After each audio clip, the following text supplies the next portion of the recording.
Bonsoir à toutes et à tous et bienvenue sur Coast to Coast, le podcast de Tactica.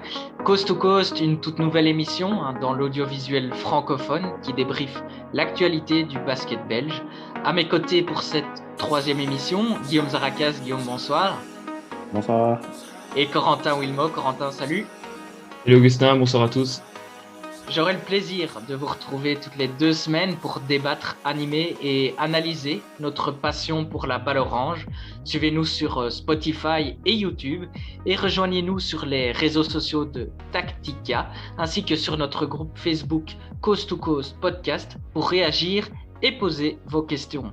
Au sommaire de l'émission du jour, un bref retour sur le championnat de D1 féminine, une large page consacrée au basketball féminin en Belgique et sa réalité de tous les jours, tant financière que médiatique.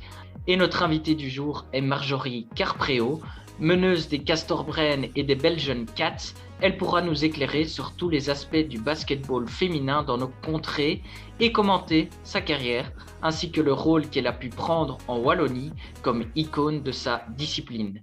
Coast to Coast, Clap 3e, c'est dès maintenant. Et je cède la parole à Guillaume Zaracas qui va faire le point sur le championnat féminin.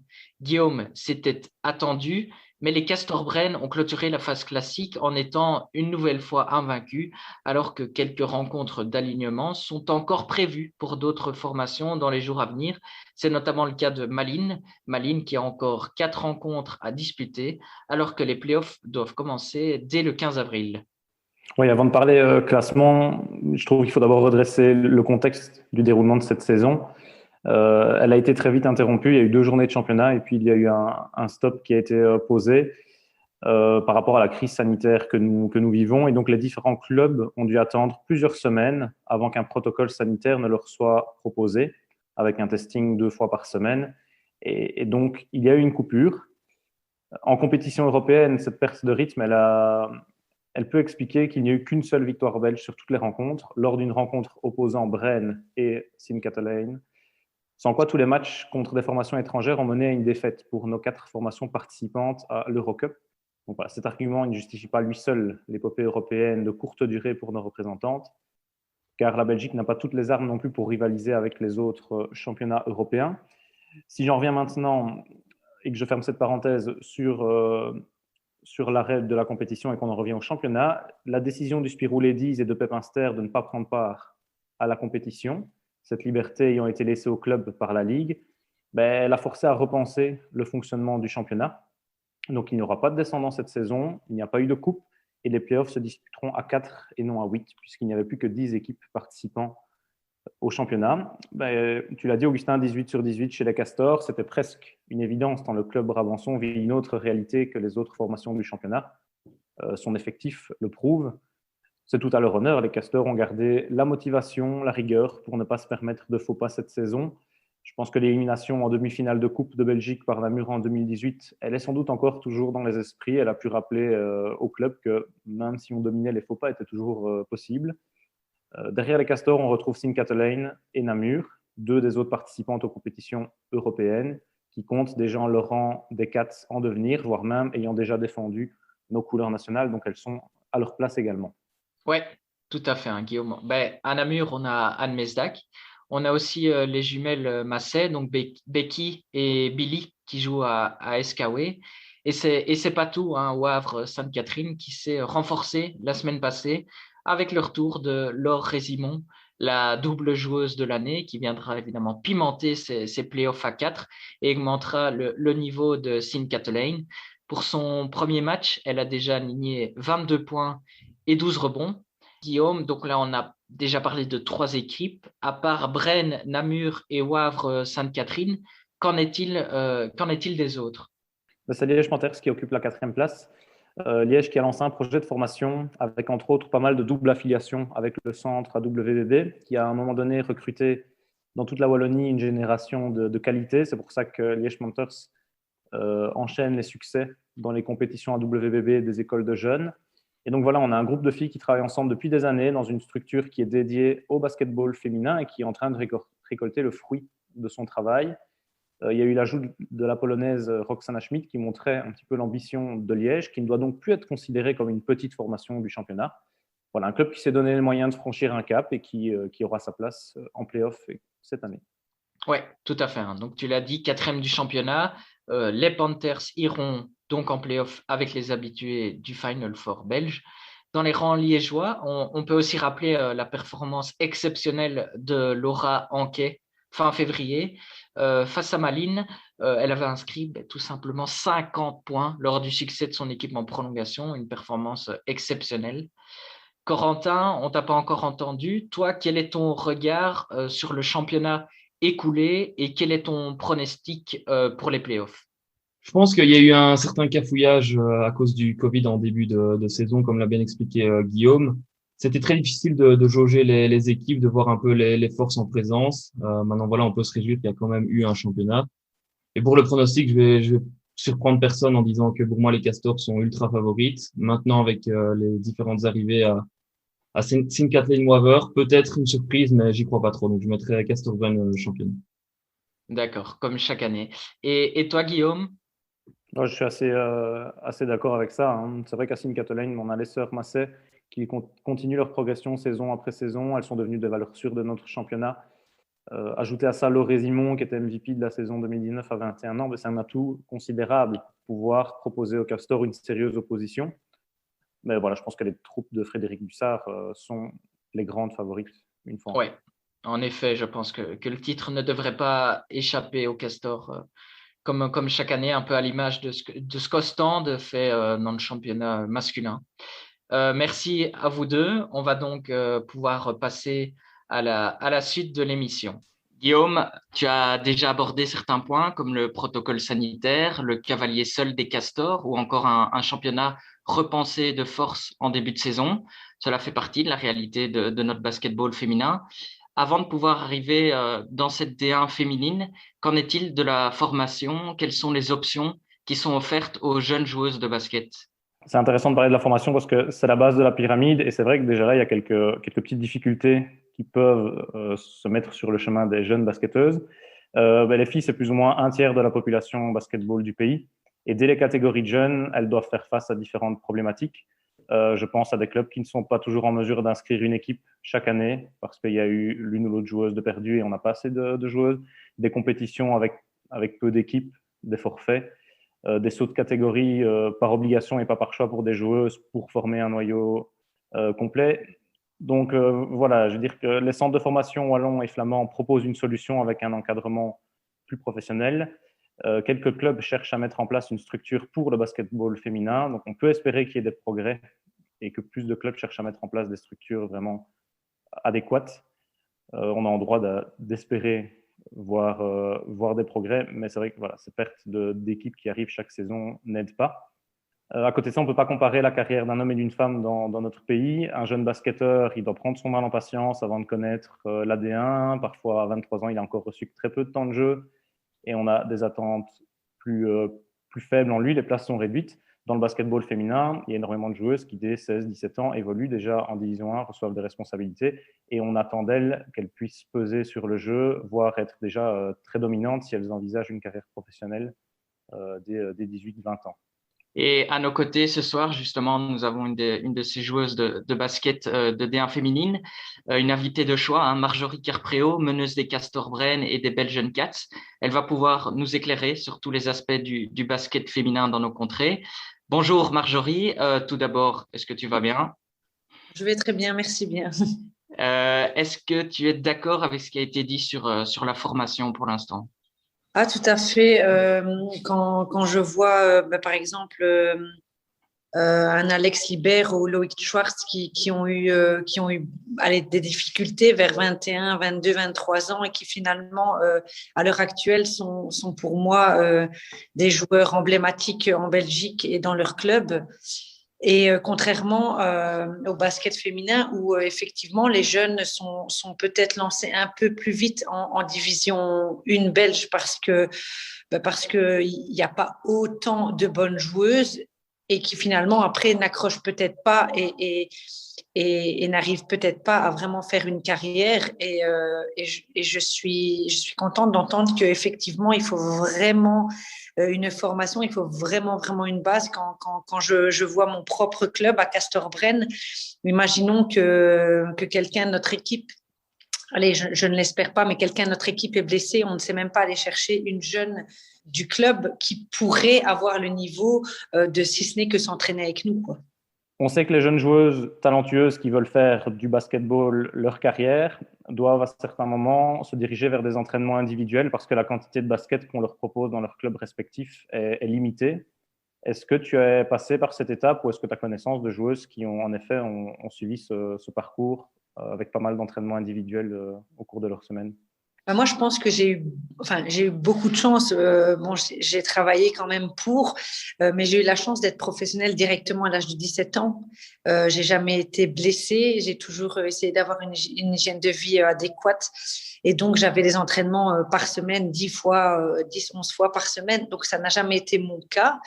Maintenant, il y a eu un moment dans ma carrière où après la Coupe du Monde, où ça a été vraiment, j'avais besoin d'un peu de souffler, malgré que je jouais encore en tant que professionnelle. Et là, j'avais moins d'entraînement. Et c'est vrai que j'ai eu la chance de m'entraîner avec mon préparateur physique de l'équipe nationale. Encore une fois, j'ai peut-être des structures différentes et mieux parce que je suis déjà une professionnelle, donc je pense pas que c'est offert à tout le monde. Donc je sais que du moins même déjà ici en division 1 belge, il y a des clubs qui s'entraînent 2 voire 3 fois semaine. Pour moi, c'est rien du tout. Nous, on s'entraîne plusieurs fois par jour et moi, je suis une mordue d'entraînement, de course à pied, de hit, etc. Et donc, même quand j'ai un jour off, j'ai besoin de faire du sport. Donc, voilà, donc je suis un peu outrée, si je peux le dire, malgré le respect que j'ai pour mon pays, de la structure si faible pour des jeunes filles, en fait. Honnêtement, voilà, il y a des bons clubs, je veux dire wallons, même flamands, et heureusement, il y a l'ADEPS, le centre à l'ADEPS, où là, bon, on s'est alterné entre les études et les entraînements, mais à part ça, quand on voit ici avec la situation sanitaire, il y a plein de filles, notamment des jeunes filles, par exemple, de Monceau, qui n'ont pas joué pendant une année. Pour moi, c'est atroce, quoi. On a parlé plutôt du protocole qui a été mis en place et le fait que 2 équipes se soient retirées. Si je cite Pepin Ster dans son communiqué, voilà, il reconnaissait que le protocole mis en place pour le sport professionnel n'était pas adapté à des clubs amateurs ni à des joueuses non professionnelles. C'est vrai que cette réalité, elle crée un déséquilibre dans la compétition, elle limite la marge de progression de certaines jeunes joueuses avec 2-3 entraînements semaine, comme tu le disais. Finalement, dans notre championnat, quel pourcentage de joueuses vit du basketball, on a fait son métier, sa carrière professionnelle. Est-ce que tu as des chiffres? Si tu avais une fourchette à nous donner, le salaire d'une joueuse du championnat belge, comment ça se situe? Honnêtement, je pense simplement que à part Namur, Brenne et Malines, toutes les autres équipes, c'est pas professionnel. Donc, sur 12 équipes, 2 se sont retirées. Et sur les 10 qui restent, tu en as 3 professionnels. Sachant que à Malines, tu as peut-être 6 joueuses professionnelles et le reste, elles vont à l'école ou peut-être une travaille. Et donc, je pense que c'est difficile d'avoir des entraînements en journée. À Namur, c'est professionnel 5 joueuses. Et les 5 autres, ce sont des petites jeunes qui... voilà, la fille du président, des jeunes qui, de toute manière, ne vont pas en faire leur métier. Et puis, tu as Brenne ici cette année, où c'est vrai, où on est 10 pros plus 2 jeunes. Mais par exemple, quand on voit que Eva Bursin s'est blessée, voilà, là, bon, elle était pro et elle allait à l'école. Mais bon, avec le Covid, comme les cours étaient par distance, elle était présente à tous les entraînements. Mais voilà, ici, elle est blessée. On se retrouve à 9 pros. Et donc voilà, maintenant, pour ce qui est fourchette, ce qui est plutôt de savoir ce que gagne l'une ou l'autre, honnêtement, je n'en sais rien, je n'ai pas envie de savoir. Je sais que les Américaines, les étrangères doivent gagner au moins un salaire normal avec bien évidemment une voiture et un appartement pris en charge. Voilà, maintenant je ne vais pas vous dire ce que je gagne, mais voilà, je pense que moi j'ai beaucoup de chance que j'ai 33 ans aujourd'hui. Enfin, j'ai 33 ans à l'âge d'aujourd'hui, à l'heure d'aujourd'hui, et je joue au basket et je suis pro depuis l'âge de 17 ans et je sais très bien vivre avec tout ça. Maintenant, voilà, je ne dis pas que voilà, je pense qu'à l'étranger, tu peux peut-être mieux gagner ta vie parfois. Maintenant, tu n'as peut-être pas la vie que tu peux avoir en dehors du basket ici. Quand on voit la situation Covid, je pense que je suis contente d'avoir signé à Brenne dans un club pro et avoir, à côté de ça, pouvoir avoir la chance d'être en famille malgré tout. Voilà, ce sont des choix, mais je pense que du moins, que je vais dire peut-être jusqu'à cette saison-ci, on gagne bien sa vie maintenant. Je sais qu'avec cette situation sanitaire, il y a de gros problèmes financiers dans tous les clubs, donc du moins en Belgique. Donc voilà. Marjorie, on va aborder un volet qui est un peu lié à ce dont on vient de parler. On sait que dans les sports collectifs, les carrières sont rythmées par les choix et négociations des agents. Qu'en est-il en D1 belge, par exemple, féminine? Est-ce que les agents sont vraiment présents? Parce qu'on parle aussi de pro, de semi-pro. Et comment ça se passe un petit peu pour les gens qui n'ont pas l'habitude de savoir? Moi, je pense j'ai beaucoup de chance. J'ai le même agent depuis mes 13 ans. Depuis mes 17 ans, donc voilà. C'est une personne qui au début, a plus regardé à ses besoins ou aux demandes et pas aux miennes. Donc, c'était pas toujours facile parce que moi, j'avais besoin de peut-être plus rester au pays, j'avais besoin de plus d'attachement. Quand on a 18 ans, je pense pas qu'on est vraiment prêt dans sa tête pour quitter sa famille, pour s'entraîner 10 fois par semaine, être dans un autre pays, parler une autre langue. C'était vraiment beaucoup, sachant qu'il y a 15 ans d'ici, il y avait sûrement peut-être pas, moi, je me rappelle, c'était Skype et encore, il fallait avoir un ordinateur portable. On n'avait pas Facebook, on a FaceTime, etc. Donc, ça aussi, c'était de la communication en moins. Mais voilà, moi, j'ai beaucoup de chance d'avoir un agent que j'aime beaucoup, qui est devenu une personne proche de ma vie. Et maintenant, ici, c'est vrai qu'en Belgique, je veux dire, ils gèrent tout ce qui est contractuel. Mais par exemple, imaginons, je sais pas, moi, je suis malade, je vais chez le médecin du club, j'avertis juste mon agent, mais voilà, il s'occupe plus de globalement parce que voilà, je connais je parle la même langue, je connais un peu. Allez, à Brenne, c'est comme je connais depuis bien longtemps, donc je connais les responsables et je vois directement via eux, mais j'alerte toujours mon agent. Par contre, quand tu joues à l'étranger, enfin même en Belgique, pour moi, c'est une protection. Imaginons, j'ai un accident de voiture avec ma voiture ou voilà, je me blesse ou quoi aux caisses.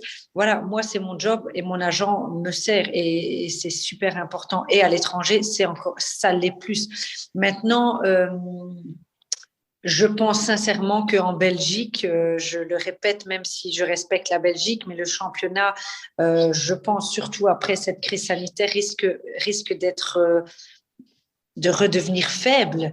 Voilà, j'ai une force de caractère, je m'entraîne comme si ma vie en dépendait.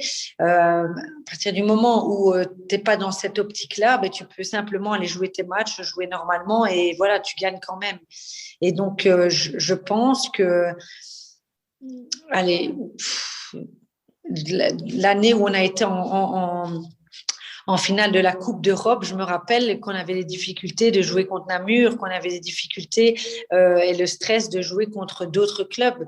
Avec tout le respect que j'ai pour tous les autres clubs, je pense que c'est difficile de rentrer sur un terrain et de se dire on va gagner en fait, même si on joue mal.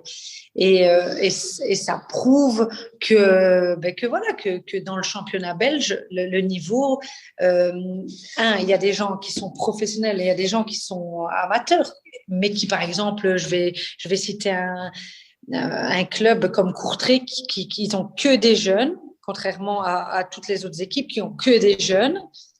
c'est génial qu'ils jouent en D1, mais par rapport à nous, c'est notre job où on s'entraîne, où on est plus physique, et ben voilà, il y a vraiment un contraste. Et à côté de ça, ben, tu as des équipes comme Namur, comme Malines, comme Escaoué, ben, qui sont très proches de nous et dont voilà, ou dont à tout moment peut-être peuvent gagner contre nous, mais je pense qu'il n'y a pas encore ce déclic où dans un championnat masculin, presque toutes les équipes sont professionnelles et je vais dire, bon, peut-être un peu un Parostan qui est à chaque fois un peu au-dessus du lot et encore cette année, voilà, ils ont aussi perdu. Donc, c'est possible que dans un championnat masculin belge, tout le monde peut gagner contre tout le monde. Ici, nous, si on vient à perdre contre une équipe, c'est catastrophique. Ce manque de concurrence, c'est vrai qu'il dessert un petit peu notre championnat. Ici, il y a un projet qui se met en place, Malines, qui veut revenir sur le devant de la scène, qui rêve d'Euroleague, qui aura l'année prochaine les Sœurs Masser et Zimon, et donc qui veut aller vraisemblablement se donner les moyens de voir très haut. C'est une bonne chose? Bien sûr, je pense que c'est une très bonne chose pour le basket féminin. Honnêtement, moi, je vais juste parler des 2 Sœurs Massé qui, pour moi, ont le niveau à quitter la Belgique, à aller chercher de l'expérience, à aller chercher un autre coaching. Finalement, un athlète, si toute sa vie reste dans sa zone de confort, voilà. Par contre, s'il sort de cette zone de confort, s'il a des conseils par d'autres personnes que l'entraîneur qu'il a toujours eu, il ne peut être que meilleur en fait. Maintenant, voilà, sachant qu'elles sont encore aux études, je peux comprendre qu'elles resteraient encore 1 an en Belgique et que voilà qu'elle participe à ce nouveau projet qui a l'air vraiment pas mal du côté de la fusion entre Malines et SKW et je le dis ouvertement, je pense qu'avec avec l'équipe qui vont faire, ils vont jouer le top, ils vont jouer pour être première. Maintenant, voilà, qu'en est-il de Namur? Qu'en est-il des autres clubs? Est-ce que moi je respecte Bren, mais voilà, je le dis ouvertement, ils veulent de la jeunesse. Maintenant, de la jeunesse, c'est super important dans le sens où ils veulent peut-être un peu faire une marche arrière pour relancer un projet. Donc, ça peut être pas mal, mais il faut bien comprendre qu'à un haut niveau, tu ne joues pas qu'avec des jeunes. Tu as besoin d'un mix entre jeunes et expérience. Donc, voilà, maintenant, j'espère vraiment pour le basket belge et le basket féminin que ça va être beaucoup mieux, qu'il y aura de bonnes équipes qui, comme ça, en fait, chaque joueuse belge qui jouera en Belgique pourra évoluer et être meilleure plus tard en équipe nationale. C'est ça aussi qu'il faut penser. Donc, si je reprends un peu tous tes propos que tu as déjà dit, donc on l'a compris, le niveau du basket féminin, il ne va pas en s'améliorant pour l'instant. On n'a qu'une vingtaine de joueuses professionnelles sur 12 équipes, donc c'est très très peu. Est-ce que le basket féminin, en voulant faire jouer plus de jeunes joueuses, ne va pas reculer un petit peu pour peut-être mieux remonter dans son niveau dans une décennie, par exemple? Attention, quand on parle de jeunes joueuses, pour moi, les Sœurs Massé ou Maxwell Alizoa, qui sont des joueuses en championnat belge qui excellent. Donc ça, il faut prendre ça comme exemple. Mais par exemple,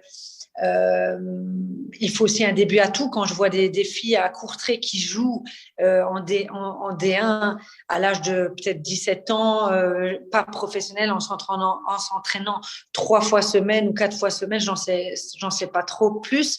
C'est aussi bien, mais il y a trop un écart entre vraiment les professionnels et ces jeunes-là. Et je pense qu'il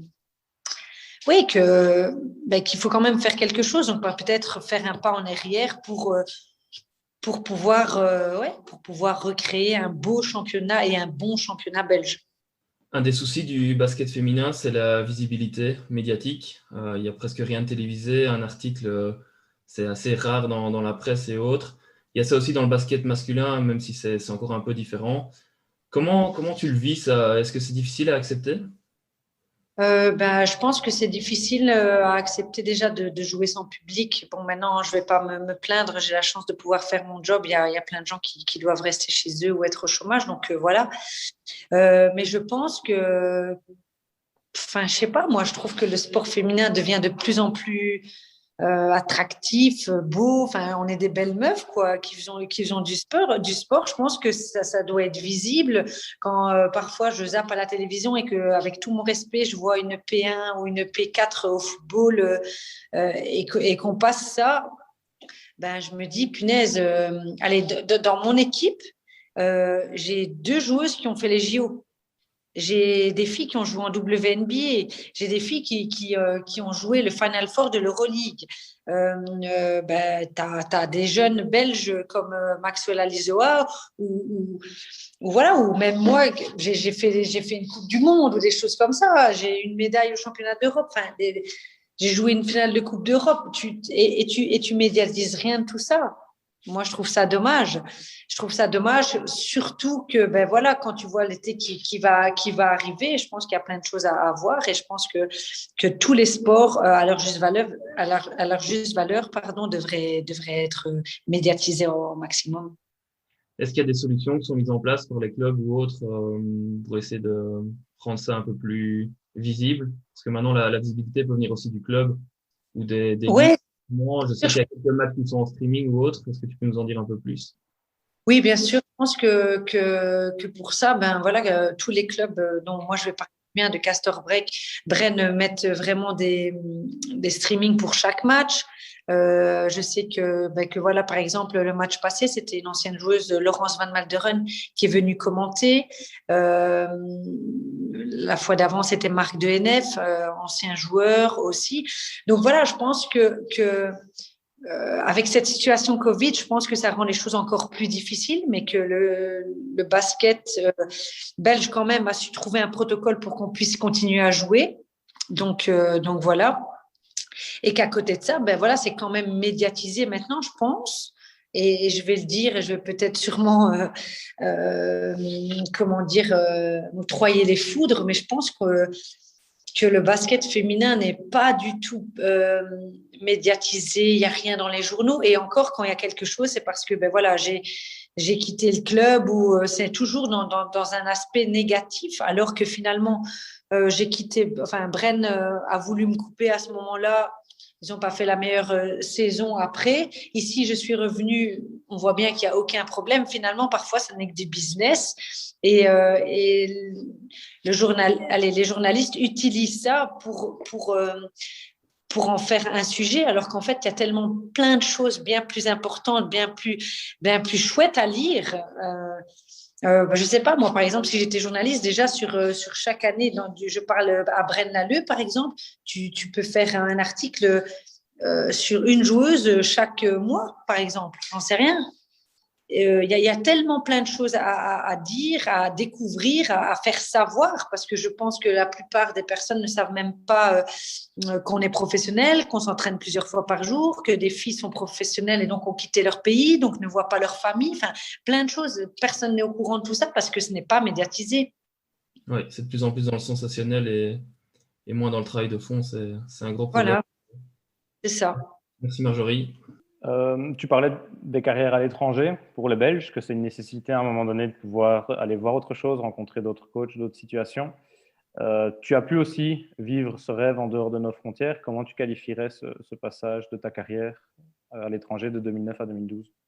Ça a été difficile pour moi parce que je pense que, comme je l'ai expliqué, il n'y avait pas cette connexion à l'heure actuelle. Ça a été aussi très, très bénéfique parce que je pense que quand tu as un petit talent comme ça, c'est un peu facile en Belgique et puis finalement, tu vas à l'étranger et tu te prends 2-3 claques et ça te forge un caractère. Et quand je vois la jeunesse d'aujourd'hui, et je parle comme si j'étais vieille et je suis pas et je suis pas quelqu'un de simple. Donc, je pense qu'il est temps. En fait, si tu veux être professionnel, tu dois, je pense, te prendre 2, 3 claques. Et en partant à l'étranger, c'est comme ça que je me suis rendu compte que, en fait, si tu bosses pas, même si tu as un peu de talent, si tu travailles pas, si tu n'es pas acharné, si tu fais pas attention à ton hygiène de vie, ça marchera pas. Et il y a beaucoup de jeunes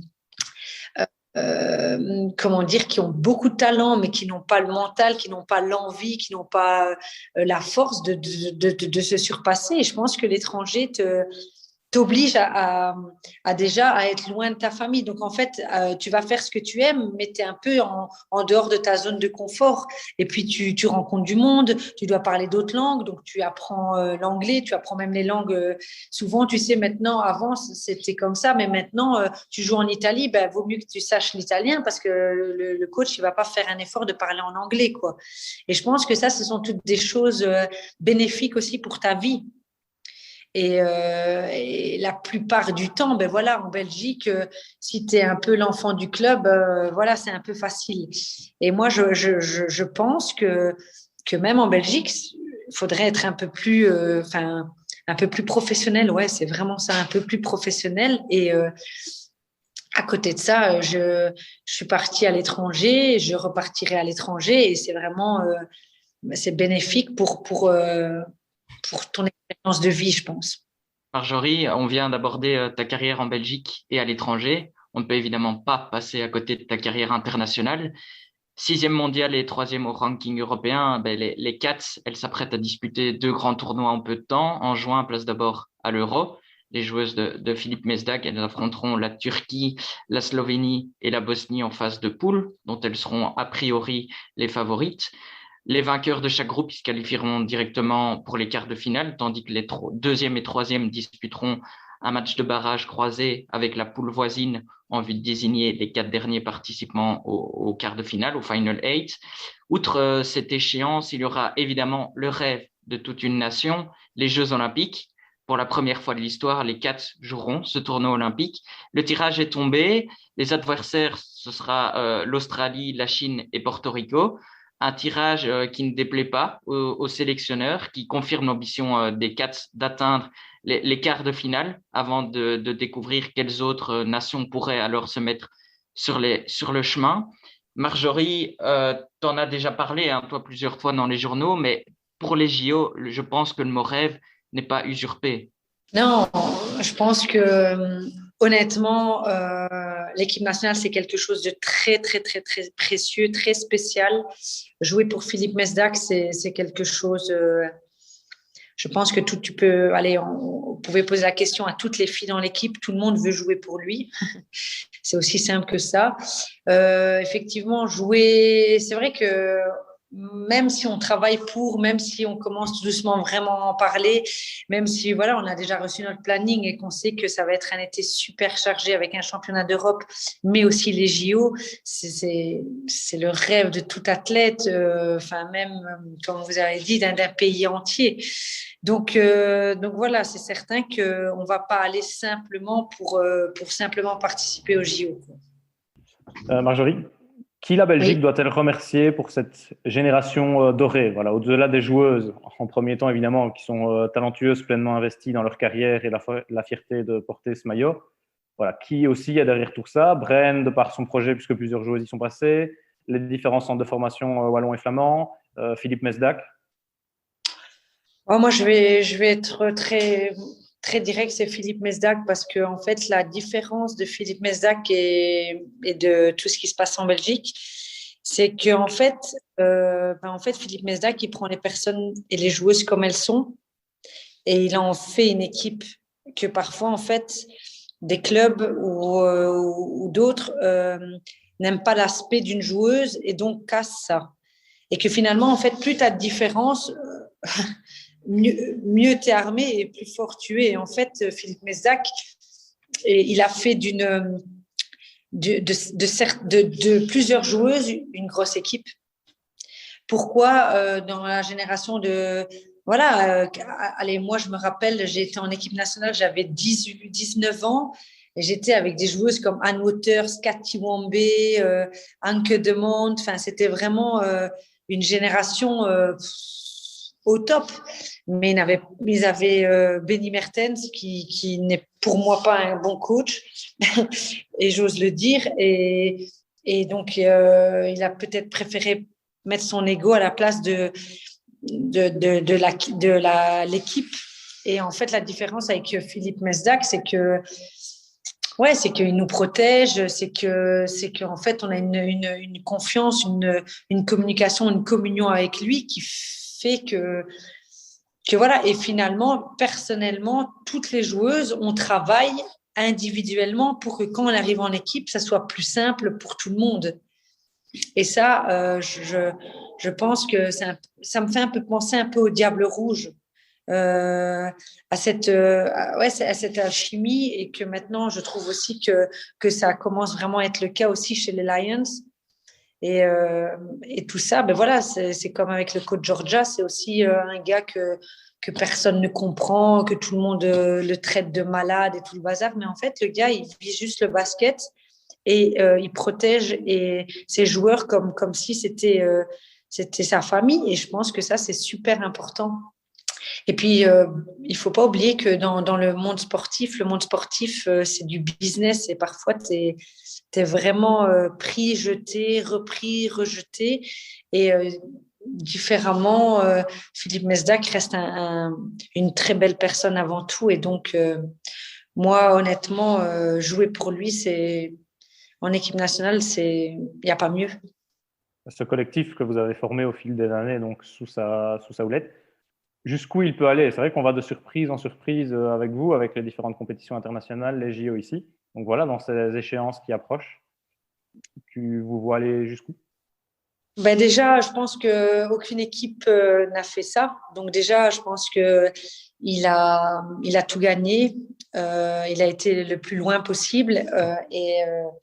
Voilà, je ne sais pas comment ça va vraiment se passer, mais on sait très bien, comme je l'ai déjà dit précédemment, c'est qu'on ne va pas aller au JO juste pour dire coucou, on va au JO, quoi. Donc, je pense vraiment que déjà à partir de maintenant, chaque fille est en train de se préparer déjà mentalement, parce que ça va être très difficile. Physiquement, il faudra être au top, et c'est sûr et certain que nous, on est tellement excités, on est tellement dingue de cet été qu'on a vraiment envie de faire bien les choses. Mais vous savez, le sport de haut niveau, à ce niveau-là, parfois ça se joue sur un détail, et voilà, on ne sait pas prédire à l'avance, mais en tout cas, ce qui est sûr, c'est qu'on va tout faire pour aller le plus loin possible. Quitte à ce que j'expliquais, que parfois, allez, c'est difficile, mais parfois, en fait, même si tu joues pas, ou que tu joues 5 minutes, ou à l'entraînement, tu dois, je sais pas moi, faire quelque chose que tu n'as vraiment pas envie de faire. Parfois, tu dois plus penser à l'équipe et qu'à toi. Et c'est la différence en club. Moi, je pense que j'ai vraiment, vraiment pensé tout le temps à l'équipe. Et ici, ça fait 2-3 années que, en fait, je pense individuellement plus à moi, et à ma protection, à mon bien-être, qu'en équipe nationale, on pense plus vraiment, c'est d'abord l'équipe. Avec ton expérience, est-ce que ton rôle a changé au sein des Cats ces dernières années, ces derniers temps? C'est sûr et certain, c'est que voilà, quand même, je vieillis. J'ai 33 ans, même si je suis toujours une petite machine, on va dire, mais j'ai envie de faire bien les choses. J'ai envie aussi de laisser la place aussi un peu plus tard aux jeunes, et finir sur des belles notes. Mais c'est sûr et certain que je pense qu'on peut demander à toute personne de l'équipe, du staff ou même du public. Je pense que j'ai vraiment un rôle important mais aussi en dehors du terrain. Une petite anecdote, par exemple, après le Canada, match très difficile en mois de février. Et Julie Allemand, c'est clair et net, avait une pression de malade. Et peut-être un peu contrairement à moi. Moi, plus j'ai de pression, mieux je me sens. Et donc, en fait, ce soir-là, on est resté dans le couloir pendant, je pense qu'il était bien 1h, 1h30 du matin, où en fait, finalement, cette fille est vraiment allez, comme avec Emma et Kim Mesdag, pour moi, c'est un peu le triangle magique en plus de notre équipe. Et se poser des millions de questions, et alors que, en fait, que la fille, elle est trop forte. Et là, je me suis rendu compte qu'en fait, j'avais un rôle essentiel qui ne se voit pas tout le temps, mais qui fait qu'en fait, après, elle avait la pêche et qu'elle a fait un match de dingue. Alors, je ne dis pas que je lui ai passé de la potion magique, que je lui ai dit des bons mots ou quoi aux caisses, mais je pense que je pourrais aussi très, très bien réagir en disant, écoute, tu as raté ton match, bien fait pour toi, maintenant ça va être à moi et tant pis. Et finalement, en fait, en pensant comme on pense, nous les quatre, c'est ça aussi notre force, que parfois, c'est pas à toi de jouer, mais c'est à l'autre, mais tu dois être là pour elle parce qu'elle, en fait, elle est là physiquement, mentalement, elle a eu un petit down et toi, tu es là pour elle, quoi. Mais c'est sûr et certain que j'ai un rôle, voilà, je suis un leader. Moi, j'essaie que ça soit toujours positif. J'ai une joie de vivre. Je suis une bosseuse à l'entraînement, en musculation. Je suis la première et la dernière. À l'entraînement, voilà, je me surpasse aussi et je pense que malgré tout, j'ai de l'expérience, même si niveau basket, c'est plus une Anne Waters, une Emma, une Kim qui parlent parce qu'elles ont vraiment, vraiment vécu des choses à un très haut niveau, plus que moi encore. Mais sinon, voilà, où parfois, je sais qu'on a des rituels avant les matchs, qu'il n'y a que moi qui fais ça avec toutes les joueuses. Donc, si moi, je ne suis plus là, qui va le faire? À côté de ça, je pense aussi avoir... être honnête et parfois dire que c'est ma faute ou que c'est la faute de telle ou telle personne et que parfois on n'a pas le temps d'aller par quatre chemins et qu'il faut être juste et honnête tout de suite et remotiver l'équipe. Ça aussi, c'est important d'être un leader, quoi. Ces grands exploits que vous avez réalisés tout ensemble avec les Cats, voilà, c'était très médiatisé, c'est peut-être venu contrecarrer le manque de visibilité que vous aviez auparavant pour celles qui évoluent en Belgique. Selon toi, ça a eu des retombées sur les carrières de certaines joueuses, l'accès à la WNBA, les départs à l'étranger, l'image médiatique qui peut parfois générer certaines options en plus? Oui, mais voyez-vous, quand on est revenu du championnat du monde, moi, je voulais partir, mais j'étais sous contrat. Et parfois, tu as envie de faire, voilà, d'être un peu plus raisonnable.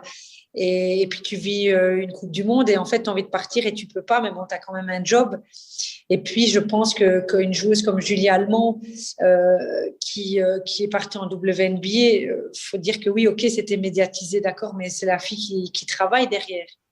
Ou comme une Kim Mesdag qui a été championne en WNBA et puis ensuite voilà, Edmond à Charleville, puis maintenant à Skio. Voilà, ce sont des joueuses en fait qui méritent parce qu'elles bossent. Donc voilà, mais c'est clair qu'en étant médiatisée, on a pu aussi peut-être un peu plus voir qui on est vraiment, mais plus que finalement, en fait, on est des chouettes meufs qui ont fait du bon boulot, quoi, et qu'il est peut-être vraiment, vraiment, vraiment temps d'en parler et que c'est pas parce qu'on a chopé notre ticket pour les JO qu'il faut en parler. En fait, ça fait des années qu'on travaille là-dessus et que finalement, moi, je trouve ça toujours dingue. C'est que, voilà, quand tu perds ou quand tu fais un match nul, par exemple, au football, c'est la fin du monde. Mais en fait, je veux dire, le sport, c'est aussi ça. Parfois, tu gagnes ou parfois, tu apprends. C'est simple, aussi simple que ça. Tu es une référence dans ta discipline en Belgique, mais à côté de ça, on te voit souvent dans les stages, dans des initiatives très positives, comme Je cours pour ma forme ou autre. Est-ce qu'aider la génération qui arrive est quelque chose qui te tient à cœur? Et j'irai même plus loin, qu'est-ce que tu envisages après ta carrière de basketteuse? Oh, c'est sûr que moi, tout ce qui est stage, tout ce qui est le sport, tout ce qui est les enfants, tout ce qui est la future génération, c'est vraiment tout ce qui me plaît. Je pense aussi que moi, j'ai vraiment pu être professionnelle dans un moment où il y avait peu de gens qui étaient professionnels, qu'à l'heure d'aujourd'hui, quand même, quand on voit plusieurs filles qui vont facilement jouer à l'étranger, on va dire ça comme ça. Donc, j'avais envie aussi de laisser passer un message aux jeunes et de peut-être essayer de leur montrer le chemin, même si voilà, mon chemin n'est pas le meilleur ou n'est pas le moins bon, mais simplement que parfois, faire un choix, c'est renoncer à quelque chose d'autre et parfois, ça change complètement ta carrière. Donc ça, c'était une première chose. Maintenant, à côté de ça, tout ce qui est stage et tout ça, pour les enfants, il faut rester vraiment disponible. Finalement, on n'est personne et on doit vraiment… Moi, je suis humble, je viens de nulle part. Donc voilà, il faut vraiment rester disponible, humble. Et je trouve que les enfants, il n'y a pas plus naturel. Donc ça, j'adore. Maintenant, c'est vrai que pour mon après-carrière… actuellement, je ne me vois pas en tant que coach parce que j'ai toujours eu besoin d'un garçon coach. Donc, je ne me vois pas du tout coach. Mais je suis vraiment, vraiment dans le fitness, dans le sport, dans les entraînements, dans la course. Donc, je serai personal trainer et j'ai vraiment, vraiment envie de travailler plus avec des athlètes, des sportifs qu'avec monsieur et madame tout le monde. Mais voilà, c'est plutôt mon après-carrière, même si je suis loin de raccrocher encore parce que je suis en pleine forme, quoi. Merci pour tes réponses, Marjorie. On va passer à la petite séquence habituelle dans Coast to Coast. Donc, on t'a préparé quelques questions dilemmes. Tu as droit, évidemment, comme EJ et Loïc Schwartz avant toi, à droit à un joker. N'hésite évidemment pas à commenter tes choix. Est-ce que tu es prête? D'accord, je suis prête, oui. Défendre ou attaquer? Attaquer. No look pass ou layback? No look pass, ça c'est ma spécialité. C'est inné chez moi. Ouais, ça c'est sûr, on ne pourra pas te l'enlever. Musculation ou course extérieure? Waouh, pour le moment, c'est dur parce qu'en fait, je suis devenue vraiment addict à la course. Je suis loin d'être pro, mais franchement, je progresse. J'ai d'abord été avec mon préparateur physique, maintenant avec ma copine. Donc, franchement, je gère, mais la musculation, une machine aussi. Donc, les deux. Une médaille au JO ou un titre européen avec les Cats? Quand tu parles au JO, c'est pas individuel, c'est en équipe. Ouais. Ben, en fait, les deux. Une seconde opportunité en Europe ou une première chance en WNBA? En Europe. Parce que je pense que la WNBA, ouais, j'aurais dû avoir la chance ou peut-être je n'ai pas assez travaillé ou j'en sais rien pour y être avant. Mais l'Europe, je préfère jouer genre l'Euroleague. Pour moi, c'est mieux que la WNBA, même si voilà, c'est pas moins bien l'un que l'autre, mais je préfère Europe. Showtime ou shooter? Showtime. Meneur à la Tony Parker ou meneur à la Stephen Curry? Tony Parker. Je suis pas une shoot Stephen Curry. Il shot tout ce qui tire et moi, c'est pas mon cas. Diana Taurasi ou Céline Dumerc? Là, c'est difficile parce que toutes les deux, pour moi, sont deux personnes, c'est deux légendes. Mais Diana Taurasi a été vraiment… les États-Unis ont été vraiment, vraiment super amitiés avec nous à la Coupe du Monde. On a pu leur parler. Ils étaient super fans de nous. Donc, je vais dire Diana Taurasi. Philippe Mesdag ou Frédéric Dussart? Vous voulez que je sois coupée là?